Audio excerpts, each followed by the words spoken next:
నమస్తే, నేను Chandana. Welcome to great Andhra big story. Telugu చలనచిత్ర రంగంలో చాలామంది స్టార్ కుటుంబాలతో పోల్చేంతగా కాకపోయినప్పటికీ అంతే స్టార్డమ్ హోదాను అనుభవిస్తున్న వారిలో మంచు కుటుంబం గురించి ప్రత్యేకంగా చెప్పుకోవాలి. మంచు మోహన్ బాబు కుటుంబం తమ సినిమాలు అవి సాధించే విజయాలతో కంటే వివాదాలతోనే ఎక్కువగా వార్తల్లో నిలుస్తుంటుంది. సీనియర్ నటుడు మంచు మోహన్ బాబు దూకుడైన వైఖరి ఇందుకు ప్రధాన కారణం. తాను మనసులో ఏదీ పెట్టుకోకుండా ఉన్నదున్నట్టుగా మాట్లాడతానని, వ్యవహరిస్తానని, అంతకుమించి మరేమీ లేదని ఆయన తన దూకుడుకు నిర్వచనం చెప్పుకుంటారు. తాను క్రమశిక్షణకు మారుపేరు అని ఆయన చెప్పుకుంటారు. షూటింగ్ల విషయంలో టైం సెన్స్ పాటించడంలో మోహన్ బాబు గురించి అందరూ అదే చెబుతారు. ఆ క్రమశిక్షణ తనకు ఎన్టీ రామారావు నుంచి అలవాటైందని ఆయన చెప్పుకుంటారు. అది నిజమే కావచ్చు, కానీ ఆయన ఆ క్రమశిక్షణను తన కొడుకులకు క్యారీ ఫార్వర్డ్ చేయలేకపోయారు. దాని పర్యవసానమే ఇప్పుడు మంచు కుటుంబం ఈ స్థాయిలో బజార్న పడడం. మోహన్ బాబు అంటే ఇండస్ట్రీలో అందరూ భయపడతారు. కోపం వస్తే ఆయన చేయి చేసుకుంటాడనే భయం చాలా మందిలో ఉంది. అలాంటి ఉదాహరణలు కూడా అనేకమున్నాయి. ప్రతి కోపానికి ఆయన ఒక కారణం కూడా వివరిస్తుంటారు. అలాంటి మోహన్ బాబు తనను చిన్న కొడుకు మనోజ్ కొట్టాడని పోలీసులకు ఫిర్యాదు చేసే పరిస్థితి ఇవాళ వచ్చింది. తండ్రి తనను కిరాయి మనుషులతో కొట్టించాడని అదే చిన్న కొడుకు కూడా పోలీసులకు ఇంకో ఫిర్యాదు చేయటమూ జరిగింది. కొడుకు ఫిర్యాదు పర్యవసానంగా ఒక అరెస్టు కూడా జరిగింది. మంచు సోదరులు విష్ణు, మనోజ్ ఇప్పుడు వరుస ప్రెస్ మీట్లతో చెలరేగిపోతున్నారు. తమ ఇల్లు తమ ప్రైవేట్ ప్రాపర్టీ అని మంచు కుటుంబం అనుకోవడంలో తప్పులేదు. ఇంటి ప్రాంగణంలోకి ఎవరు వచ్చినా అది వారే నేరం చేసినట్టు అవుతుందని భావించడము కరెక్టే. కానీ తమ ఇంట్లో ఒక గొడవ ఉన్నప్పుడు వారికి రక్షణ అవసరం అనిపిస్తే ఏం చేయాలి? గతంలో గన్మెన్ల వైభవాన్ని కూడా అనుభవించిన మాజీ రాజ్యసభ సభ్యుడు కదా మోహన్ బాబు. ఆయనకు ఏం చేయాలో తెలియకుండా ఉంటుందా? తన ఇంట్లో ఒక గొడవ ఉందని తెలిస్తే, రక్షణ కావాలని అనిపిస్తే పోలీసులను ఆశ్రయించి వాటి ద్వారా రక్షణ ఏర్పాటు చేసుకోవాలి. అంతే తప్ప ప్రైవేటు బౌన్సర్లను ఏర్పాటు చేసుకుని ఇంటి వద్దకు వచ్చిన వాళ్లను బౌన్సర్లతో కొట్టిస్తామంటే అదేం పద్ధతి? మోహన్ బాబు ఇంటి వద్ద మంచు విష్ణు ఏర్పాటు చేసిన బౌన్సర్లు అని అంటున్నారు. అలాగని మనోజ్ తక్కువ తినలేదు. తను కూడా బౌన్సర్లను వెంట పెట్టుకుని తండ్రి ఇంటి మీదకు వెళ్ళాడు. బౌన్సర్ల మధ్య యుద్ధం లాంటి వాతావరణాన్ని అక్కడ ఏర్పాటు చేశారు. బౌన్సర్లు అనే పదం అందంగా కనిపించవచ్చు, కానీ నాటుగా చెప్పుకోవాలంటే కిరాయి గూండాలు అనే అనాలి. తమకు ఏదైనా భయం ఉంటే, రక్షణ అవసరం అనిపిస్తే ఎవరికి వారు ఇలా కిరాయి గూండాలను ఏర్పాటు చేసుకోవటమేనా పద్ధతి? ఇదేనా మోహన్ బాబు కొడుకులకు నేర్పిన క్రమశిక్షణ? మొత్తానికి పోలీస్ కమిషనర్ మంచు సోదరులను విడివిడిగా పిలిపించి వార్నింగ్ ఇచ్చి పంపించారు. నిజానికి ఈ వార్నింగ్ మోహన్ బాబుకు కూడా అంది ఉండాల్సిందే. ఈలోగా మీడియా మీద దాడి వ్యవహారం నుంచి తక్షణ ఉపశమనం కోసం తనకు కూడా గాయాలైనట్టుగా ఆయన ప్రైవేట్ కార్పొరేట్ ఆసుపత్రిలో చేరి కోర్టు ద్వారా రక్షణ కవచం సిద్ధం చేసుకున్నారు. పోలీసులు అన్నదమ్ములకు ఇచ్చిన వార్నింగ్ కూడా అదే. మీ ఇంటి వ్యవహారం ఇంట్లో తేల్చుకోండి, చేతకాకపోతే పోలీసుల రక్షణ అడగండి. అంతే తప్ప మీరు మనుషుల్ని కిరాయికి మాట్లాడుకుని శాంతి భద్రతల సమస్య సృష్టిస్తే ఊరుకునేది లేదు అని కమిషనర్ హెచ్చరించడం జరిగింది. ఇలాంటి సమయంలో అసలు ఏం జరుగుతోంది, ఎందుకు ఇలా జరుగుతోంది అనే ఆసక్తి ప్రతి ఒక్కరికి ఉంటుంది. శ్రీ విద్యానికేతన్ అనేది మంచు మోహన్ బాబుకు డ్రీమ్ ప్రాజెక్ట్ అనే చెప్పాలి. అదే మాదిరిగా మంచు కుటుంబానికి ప్రధాన ఆదాయ వనరు కూడా అదే. కమెడియన్, విలన్ వేషాలు వేస్తూ నిలదొక్కున్న మోహన్ బాబు ఒక స్థాయి హీరోగా ఎస్టాబ్లిష్ అయిన తర్వాత తానే నిర్మాతగా ఎన్నో చిత్రాలు చేసినా పరాజయాల రేటు చాలా ఎక్కువ. కొడుకులను ప్రాజెక్ట్ చేయడానికి చేసిన చాలా ప్రాజెక్టులు ఆయన నిర్మాణ సంస్థను కుదేలు చేసేశాయి. అయితే బంగారు గనిలాగా ప్రతి ఆర్థిక సంక్షోభం నుంచి మంచు కుటుంబాన్ని బయటపడేసింది ఆయన విద్యా సంస్థ శ్రీ విద్యానికేతన్ మాత్రమే. ఆ సంస్థ మీద మంచు మనోజ్ కూడా పెత్తనం కోరుకుంటున్నారు. విద్యానికేతన్ పూర్తిగా మోహన్ బాబు సొంతం, పెత్తనం మొత్తం ఆయనదే అనే బాహ్య ప్రపంచం అనుకుంటూ ఉంటుంది.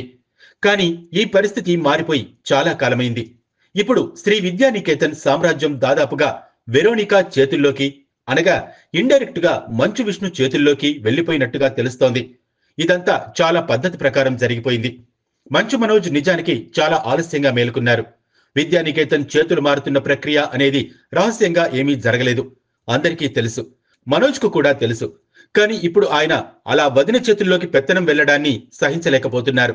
విద్యానికేతన్ మీద తాను కూడా పెత్తనం కోరుకుంటున్నారు. ఇంతకు వెరోనికా చేతుల్లోకి యాజమాన్యం ఎలా వెళ్ళింది? అందుకు దారితీసిన మూల కారణాలు తెలియదు కానీ శ్రీ విద్యానికేతన్ కొంతకాలం కిందట ఆర్థిక సంక్షోభంలో పడింది. ఆ పరిస్థితి నుంచి బయటపడడానికి చాలా ప్రయత్నాలు చేశారు. సంస్థను మొత్తం అమ్మకానికి పెడుతున్నారనేంత ప్రచారం జరిగింది. రాజకీయాల నుంచి విరమించుకున్న చిత్తూరు జిల్లాకే చెందిన మాజీ మంత్రి అయిన ఒక నాయకురాలు టోకుగా విద్యా సంస్థను కొనుక్కోవడానికి బేరం మాట్లాడినట్లుగా కూడా అప్పట్లో పుకార్లు వచ్చాయి. అమ్మకం అనే దుస్థితిని తప్పించుకునేలా మొత్తానికి సంక్షోభం నుంచి బయటపడడానికి వెరోనికా తన తల్లిదండ్రుల ద్వారా పెట్టుబడులు సమకూర్చారు. అదే సమయంలోనే వినయ్ మహేశ్వరి అనే కొత్త పాత్ర కూడా శ్రీ విద్యానికేతన్ సామ్రాజ్యంలోకి ఎంటర్ అయింది.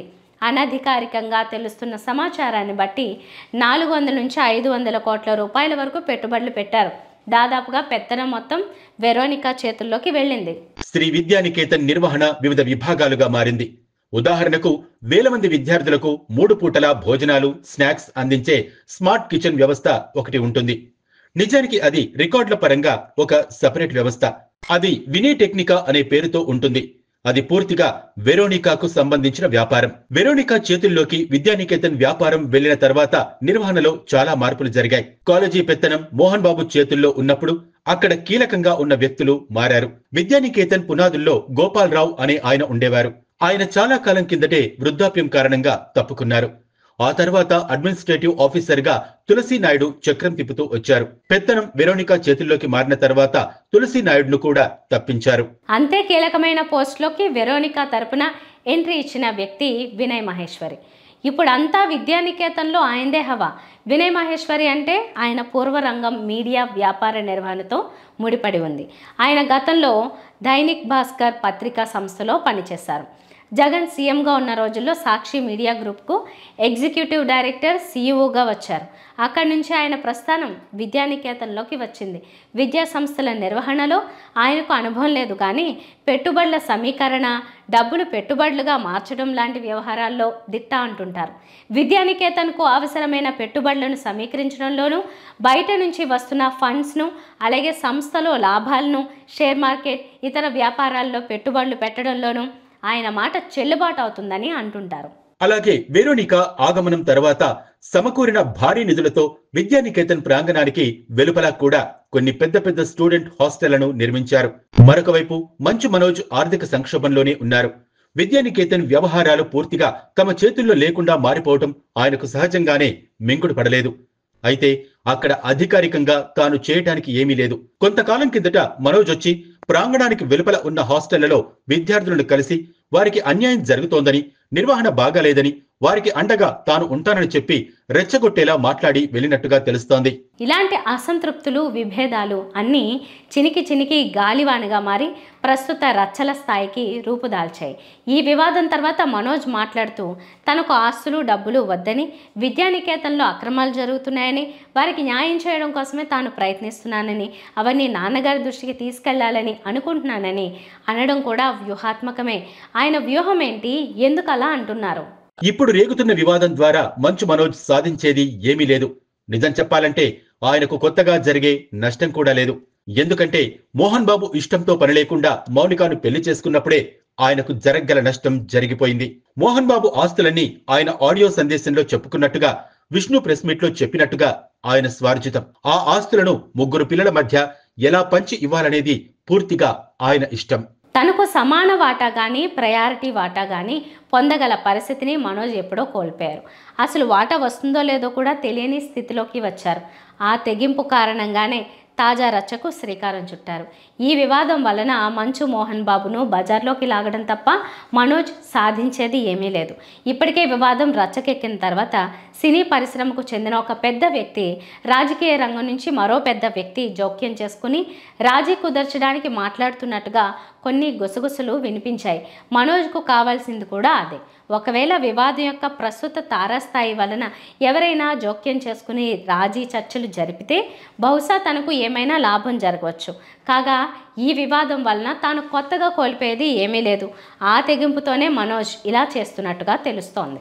ఆయన ప్రతి అడుగు వ్యూహాత్మకంగానే సాగుతోంది. మోహన్ బాబు ఇంటి మీదకు వెళ్లడం కూడా దాడికి వెళ్ళినట్టుగా బౌన్సర్లను వెంటబెట్టుకుని వెళ్లారు. బౌన్సర్లు మాత్రమే కాదు, మీడియాను కూడా వెంటబెట్టుకుని వెళ్లారు. మీడియాలో ప్రొజెక్షన్ అనుకూలంగా ఉంటుందనే నమ్మకంతోనే కెమెరాల సాక్షిగా తలుపులు బద్దలు కొట్టి మరీ లోనికి వెళ్లారు. చివరికి ఆ సంఘటన ఇప్పుడు ఎంత పెద్దదిగా మారి మోహన్ బాబును జర్నలిస్టులపై దాడి కేసులోకి ఇరికించిందో అందరికీ అర్థమవుతోంది. ఇప్పుడు పోలీసులు కూడా మంచు సోదరులకు సీరియస్ వార్నింగ్ ఇచ్చిన నేపథ్యంలో వివాదం మరింతగా ముదిరే అవకాశం తక్కువ. ఇప్పటిదాకా జరిగిన దానికి సంబంధించి మంచు సోదరులకు కేసుల తలనొప్పి ఎంత ఉంటుందో తెలియదు కానీ జర్నలిస్టుపై దాడి కేసులో మోహన్ బాబుకు చికాకులు తప్పవు. 2 వారాలు గడిచేలోగా మొత్తం సద్దుమణిగిపోతుంది. వ్యాపారాలన్నీ ఇప్పటి మాదిరిగానే యథావిధిగా నడుస్తూ ఉంటాయి. కొత్తగా చేయడానికి ఇంకేం లేదని మంచు మనోజ్ కూడా ఒక క్లారిటీకి వచ్చి ఊరుకుంటారు. ఈ సరికొత్త మంచు తుఫాను చిత్రంగా ఈ మంచు కాలంలోనే పూర్తిగా అణిగిపోతుంది. ఇది ఇవాల్టి బిగ్ స్టోరీ. మరిన్ని టాపిక్స్తో కలుద్దాం. నమస్తే.